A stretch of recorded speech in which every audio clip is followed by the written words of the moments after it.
Bonjour l'ami du 2.0.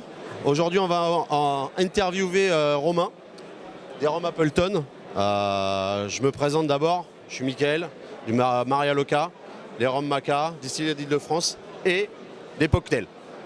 Romain, bienvenue. Bien, merci, bienvenue à toi aussi à ce Rhumfest 2019. Merci. Alors dis-moi un petit peu, qu'est-ce que tu nous présentes aujourd'hui avec Appleton ? Aujourd'hui, du coup, on présente la gamme Appleton actuelle, on va dire tous nos assemblages autour des différents alambics, les pot still, les colonnes britanniques. Et du coup, voilà, Signature Blend, Gold Reserve, 12 ans, et également le 21 ans qu'on a présenté en masterclass sur le salon. Voilà. D'accord. Et est-ce que il y a des spécificités? Est-ce qu'il y a des rhums qui sont faits pour les cocktails plus que pour la dégustation? Est-ce qu'on peut faire de la dégustation avec tous ces rhums? Alors en soi, tout est possible dans l'esprit. C'est vrai que nous, on recommande plutôt Signature Blend en cocktail, en Jamaican Mule. Après, c'est vrai que je crois qu'hier, il y avait un événement dans un bar, un truc, le Maria Loca. On m'a dit ça. Voilà. Je sais pas si tu y étais. Mais en tout cas, il y avait des cocktails qui étaient faits à base de 12 ans. On va dire qu'en fonction des cocktails, certaines qualités aromatiques de nos assemblages peuvent être plus ou moins exacerbées. Donc, par exemple, je sais qu'il y avait un cocktail un petit peu clarifié et qui était fait avec un 12 ans de mémoire. C'est fait avec un 12 ans, effectivement. Voilà, donc encore une fois. Et du coup, donc là, on va privilégier peut-être le 12 ans pour des cocktails plus complexes, des old fashion. Et le signature pour plus quoi, des pina colada, des daiquiri.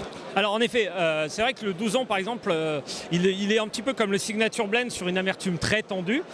Sur Signature Blend, on va vraiment avoir le côté fruité, orange, citron confit, alors que sur le 12 ans, on est plus sur des notes en boisé exacerbé, toujours le côté orange très amer et en même temps des notes très café.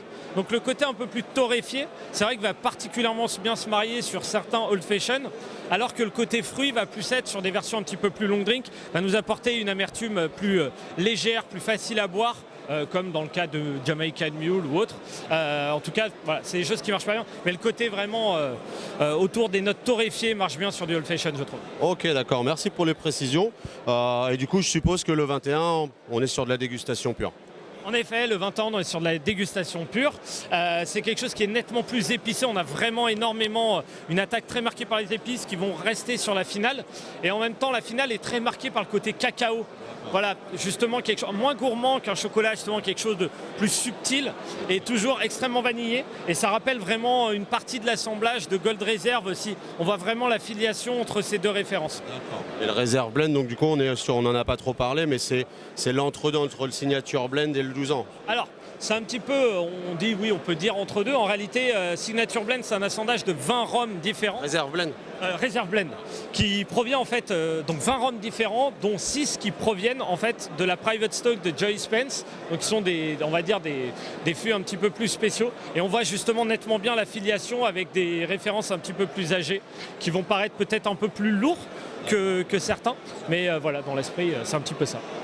Bah parfait, écoute, merci Romain. On va rendre le micro à nos amis de la Cannes 2.0 et on vous retrouvera peut-être plus tard, peut-être l'année prochaine. Ciao, ciao.